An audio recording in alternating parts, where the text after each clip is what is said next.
La Côte d'Ivoire est un pays de l'Afrique de l'Ouest francophone. D'une superficie estimée à 322 462 km² et une population avoisinant les 23 millions d'habitants, dont 51,7% d'hommes et 48,3% de femmes, la Côte d'Ivoire, selon la 3e enquête démographique sur les indicateurs de la santé réalisée en 2012, se caractérise par une croissance très rapide de sa population. Le taux de croissance démographique du pays est de 2,8% par an avec un indice synthétique de fécondité de 5 enfants par femme et une prévalence contraceptive moderne de seulement 13,9%.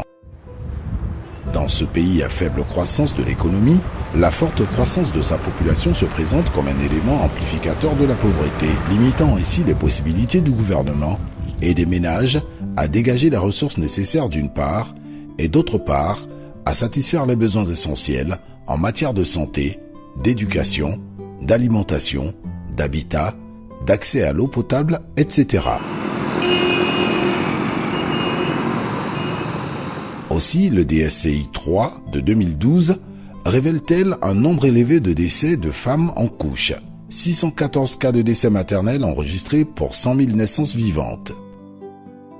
Face à une telle situation, et à la recherche de solutions durables, la planification des naissances est préconisée comme une des solutions par le Plan national de développement.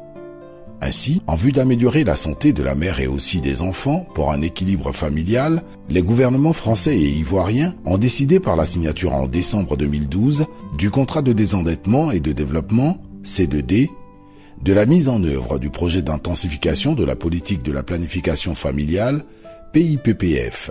La Côte d'Ivoire est un pays très spécifique pour l'AFD parce que nous mettons en œuvre le contrat de désendettement et de développement qui est un instrument très innovant entre la France et la Côte d'Ivoire et qui porte sur des montants importants, c'est-à-dire plus de 1100 milliards de francs CFA entre 2012 et 2020 et qui porte sur l'ensemble des secteurs clés du développement de la Côte d'Ivoire en appui au PND, au Programme national de développement. Retenu pour l'exécution sur le terrain du PIPPF, en son volet inhérent à la communication pour le changement de comportement à travers le marketing social, son domaine d'intervention, l'agence ivoirienne de marketing social, AIMAS, a fait sien ce projet mis en œuvre dans les régions nord et sud-ouest du pays. Le choix de l'AIMAS est fonction des résultats antérieurs enregistrés en matière de planification familiale et de lutte contre le VIH. Il y a un certain nombre de résultats que l'AIMAS a eu à produire dans notre pays, notamment la forte contribution de notre organisation à la prévalence contraceptive. Je vous ai indiqué que c'était environ 50% chaque année. En plus des résultats, il y avait qu'au niveau des ressources disponibles, nous avions les moyens donc de commencer très rapidement la mise en œuvre de ce projet puisque nous l'avons conçu de manière intégrée. Il y a déjà un financement dont nous bénéficions, celui de la KEDOUV, qui nous permet donc de mettre en œuvre le programme planification familiale et prévention du VIH/SIDA. Dans la phase de mise en œuvre effective du PIPPF, l'AIMAS s'est assuré de la disponibilité d'un personnel suffisant et de qualité, capable de conduire à terme ce projet. C'est exactement en mars 2014 que nous avons reçu les premiers fonds.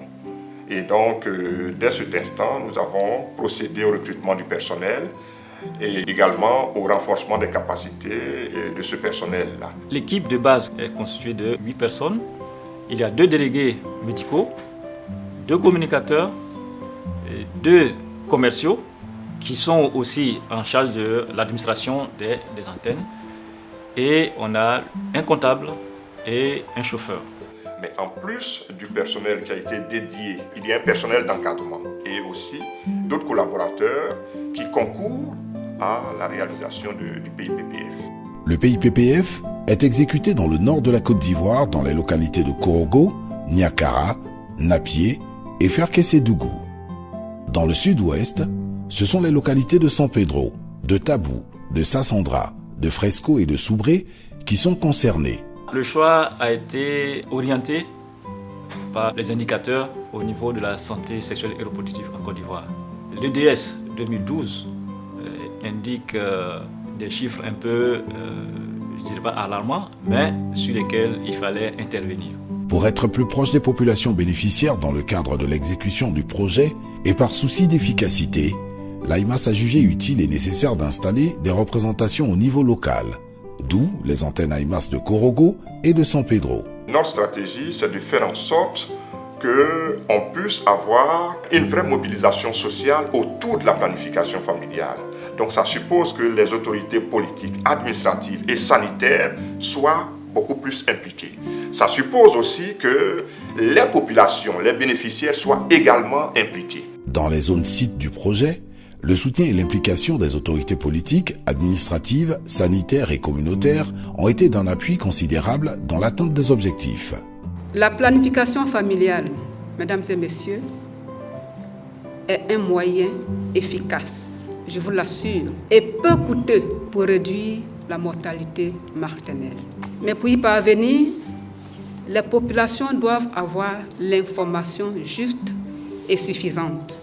C'est à cela que veut s'atteler l'AIMAS, dont le démarrage des activités de promotion de planning familial est marqué par un lancement suivi de l'ouverture officielle de l'antenne AIMAS de San Pedro. Il importe de noter que San Pedro bénéficie de cette antenne grâce à la volonté de deux gouvernements, le gouvernement ivoirien et le gouvernement français, qui ont décidé de la mise en œuvre du projet d'intensification de la politique de planification familiale. Et c'est pourquoi j'adresse au nom de Monsieur le Préfet mes remerciements appuyés au gouvernement français à travers l'Agence française de développement qui a facilité l'insertion de la composante santé dans ce premier contrat de désendettement et développement pour son engagement et son appui financier. L'installation de l'antenne de l'AIMAS à Corogo est un événement que le maire tient à saluer à plus d'un titre pour le bonheur de sa population et demande qu'une sensibilisation plus accrue se fasse dans les campagnes. Je termine mon propos en remerciant au nom du ministre d'État tous les partenaires et sponsors et en saluant l'engagement de l'AIMAS à contribuer à l'épanouissement au bien-être des femmes de sa commune.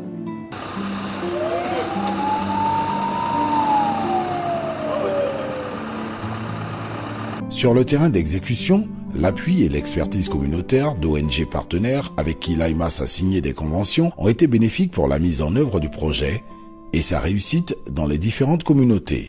Les échanges interpersonnels à travers les causées de groupe ont été menés à travers d'autres structures locales, des ONG communautaires qui ont aidé à faire passer le message aux populations. Une collaboration d'ailleurs très appréciée. Le projet PIPPF est un bon projet. Ça a permis de former 100 sages-femmes et infirmiers au niveau du district. Là, c'était en 2014. Ça a permis aussi de former les agents communautaires. Au début, on était à un taux de prévalence autour de 9%. Maintenant, nous sommes à 14-15% au niveau du département. Je pense qu'à travers les consultations foraines qu'on fait, avec l'appui de l'AIMAS, ça fait que le taux de prévalence contraceptive est à 14-15%. Le peu de temps qu'on a travaillé avec AIMAS nous a servi beaucoup.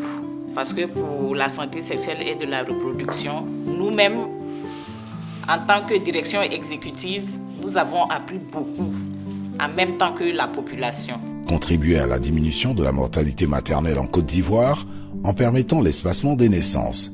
Tel était le but de la mission assignée à l'AIMAS. L'objectif qui nous a été assigné, c'est tout simplement de promouvoir la planification familiale en Côte d'Ivoire, de renforcer en fait la promotion de la planification familiale en Côte d'Ivoire et aussi d'assurer une large distribution des contraceptifs à travers le circuit privé. Pour y arriver, l'AIMAS a adopté un ensemble de stratégies bâties autour des animations publiques, des causeries de groupe, des visites à domicile et des consultations foraines d'offres de services de PF. Elle dit, elles étaient allées en groupe. On a pris d'abord leur sang, puis la tension, pour voir. Et on leur a demandé, vous voulez quelle méthode?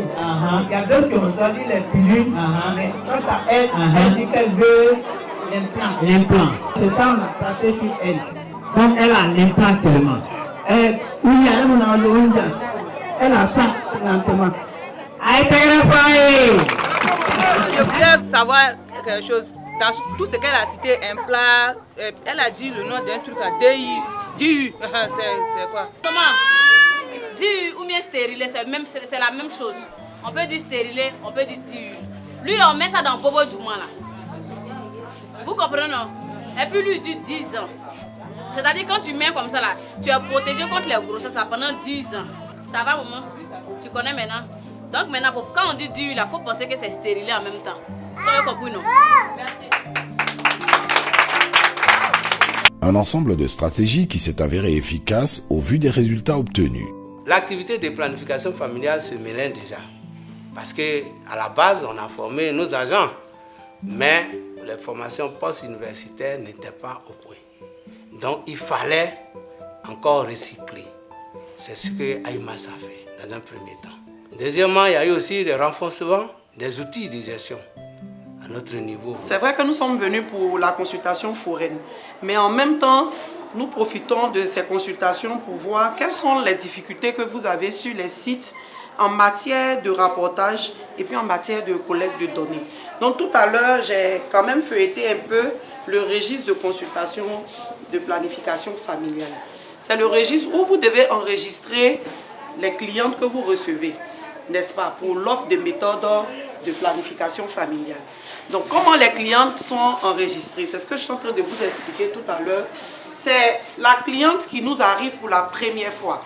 Dès que vous êtes en contact avec la cliente, vous avez le dossier sur lequel vous posez des questions. Et quand vous lui demandez, madame, vous avez déjà utilisé une méthode contraceptive, et qu'elle vous dit, non, je n'ai jamais utilisé de méthode, alors cette cliente-là, on doit la noter au rouge. Elle est nouvelle utilisatrice de méthode de planification familiale. C'est bon? Maintenant, vous recevez une autre cliente, et elle, lors de l'interrogatoire, elle vous dit, j'ai déjà utilisé une fois, mais pour une raison que vous ne connaissez pas, que ce soit pour une grossesse, que ce soit pour d'autres raisons, elle a décidé d'arrêter la méthode. Mais quand elle revient au centre chez vous ici, vous dites que, ah madame, j'ai déjà utilisé, mais je souhaite réutiliser, alors celle-là est appelée ancienne nouvelle cliente. Pourquoi ancienne nouvelle cliente? Ça veut dire qu'elle a déjà utilisé une méthode avant, mais c'est aujourd'hui que vous êtes en contact avec elle pour la première fois. Donc celle-là, vous devez la noter en vert. Donc ce n'est pas le fait qu'elle soit nouvelle chez vous, mais c'est le fait qu'elle ait déjà utilisé une méthode avant. On a compris un peu, ça va? Oui, ça va. Il nous a aussi renforcé en suivi des activités. Nous avons mené des supervisions ensemble. Et tout ça, mis ensemble, ça a engendré les résultats que vous entendez. On était autour de 13% de taux de prévalence contraceptive. Aujourd'hui, nous sommes à 32%. Donc, vous comprenez bien que je suis déjà satisfait. La quiche, c'est l'augmentation du taux de prévalence contraceptive qui est passé de 18% en 2015, au début du projet, à 24% en décembre 2016. Donc c'est un acquis indéniable. Ce résultat a pu être acquis grâce à l'action des communautaires. Parce que dans ce projet, les communautaires formés déjà par AIMAS devaient se rendre dans les communautés et sensibiliser les femmes pour les référer vers les centres de santé. Et c'est au niveau des centres de santé que la femme choisissait la méthode contraceptive qui lui sied. Donc le fait que les communautaires aillent au devant des populations, ça a cassé ce que vous avez dit, cette barrière-là qui fait que, bon, souvent ici, à cause de diverses raisons, la contraception n'est pas acceptée. Donc cette première barrière a été brisée grâce à l'action des communautaires. S'il y a des cas que vous n'avez pas à gérer, me tenez informé, et puis ensemble on va essayer de gérer. Voilà. Ne dites pas que non, ça là je maîtrise, je vais faire. Peut-être que vous êtes dans le faux. Si ça ne va pas, appelez-moi, je viens rapidement, on va essayer de gérer. Si on ne peut pas, on va référer la personne. Depuis que l'AIMAS a rencontré nos différentes populations, par leurs conseils, et aux hommes et aux femmes, chacun a compris le bien fondé de la chose. Par le passé, on se disait, mais est-ce que c'est une bonne affaire? Est-ce que c'est ceci? Est-ce que c'est cela? Maintenant, avec leurs conseils, je crois que les uns et les autres ont compris que c'est dans leur intérêt, dans leur propre intérêt, de pouvoir sauvegarder la vie de leurs femmes la vie de leurs enfants, de leur progéniture. Parce que quand un enfant vient de manière prématurée, vous voyez les difficultés qu'il y a. Or, quand tout est bien suivi, il n'y a plus de problème. L'enfant vient de manière normale et en bonne santé, la maman aussi en bonne santé. Donc, nous avons adhéré à la chose. Il y a un travail qui a été fait, un travail de fond a été fait avec des gens qui les ont écoutés de manière religieuse et qui répercutent tout doucement les informations, la sensibilisation sur la population afin que le planning familial puisse prendre du terrain, un envol très sérieux à Korogo.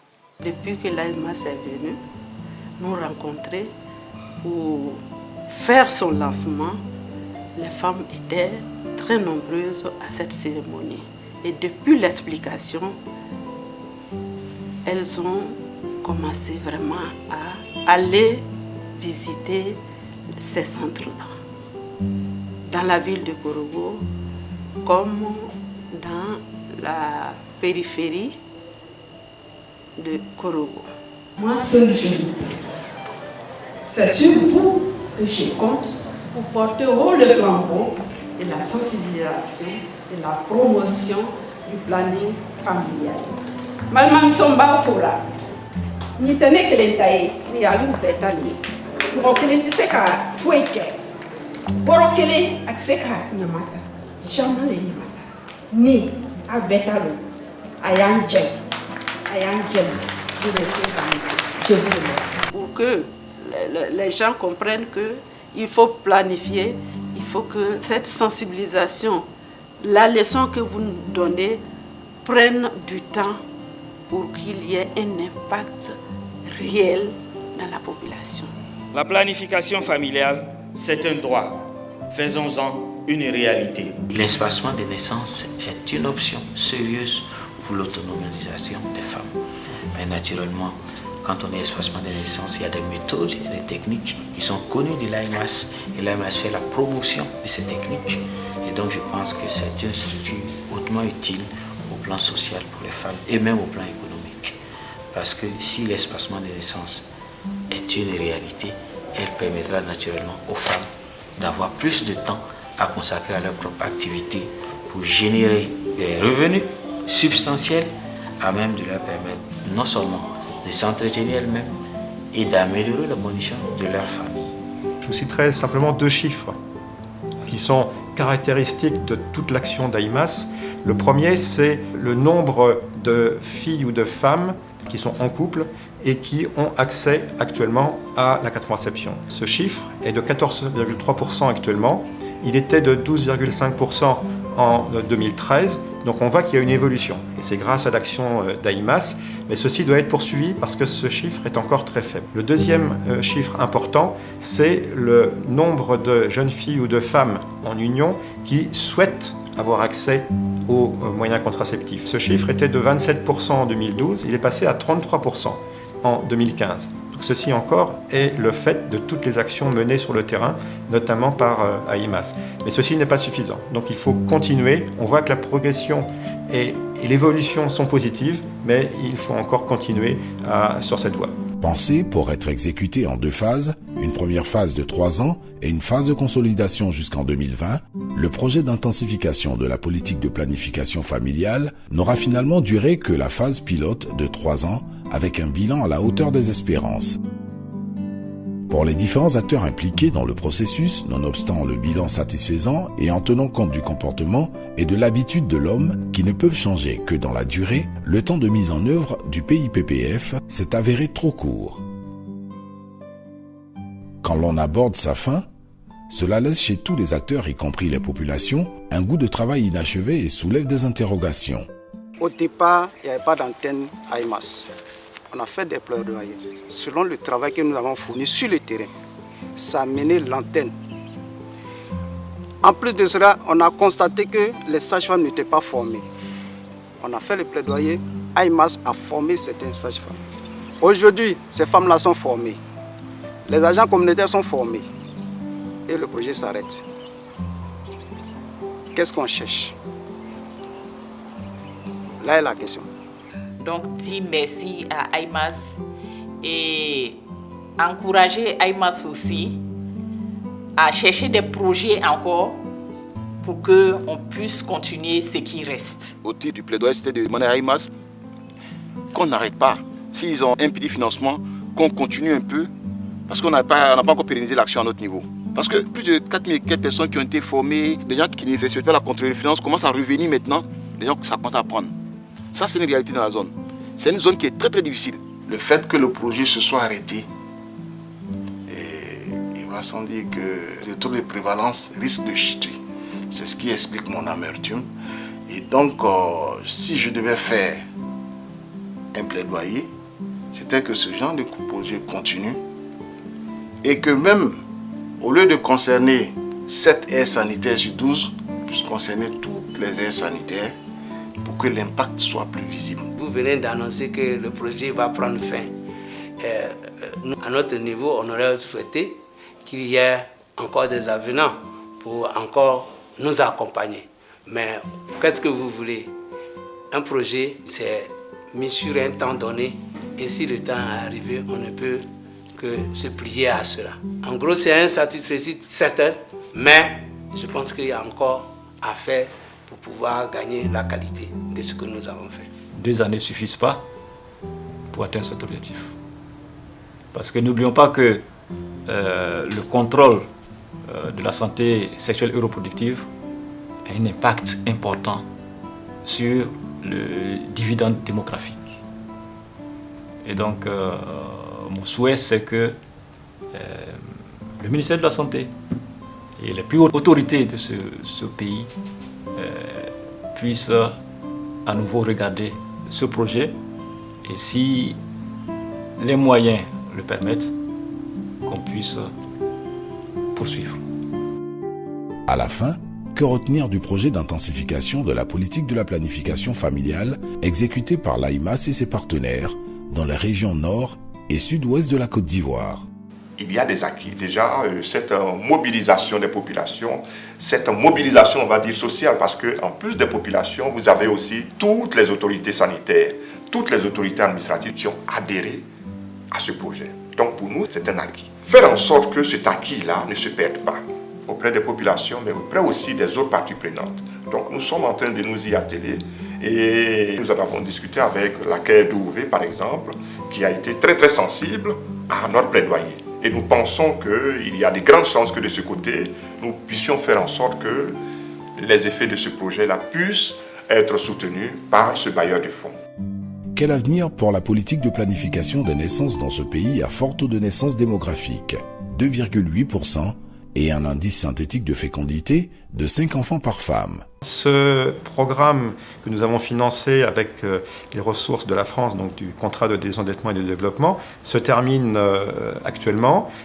Il a montré des excellents résultats et maintenant, nous ne sommes pas les seuls bailleurs de fonds sur cette action et nous nous félicitons de voir que ce sujet a été vraiment pris en main par les hautes autorités de ce pays, par le gouvernement. C'est vraiment un sujet qui était un petit peu sensible il y a quelques années et qui était, pour ne pas dire tabou, et maintenant on en parle très librement, de façon très transparente, et c'est vraiment quelque chose qu'il faut remarquer et qu'il faut féliciter. Et au-delà de cela, il faudra voir, en fonction des besoins et de la politique du gouvernement, comment des appuis par l'ensemble de la communauté des bailleurs de fonds peuvent appuyer ce processus. Mais ça doit partir par une stratégie, une politique, une volonté, et puis des appuis et des acteurs performants comme les AIMAS et les autres acteurs du secteur. Le bien-être sanitaire des populations faisant partie de sa mission, de sa vision et de ses valeurs cardinales, l'AIMAS ne saurait laisser pour compte les populations, source de son existence. C'est pourquoi la fin annoncée du PIPPF ne doit pas rendre perplexes les populations pour qui l'AIMAS travaille, a rassuré le directeur exécutif.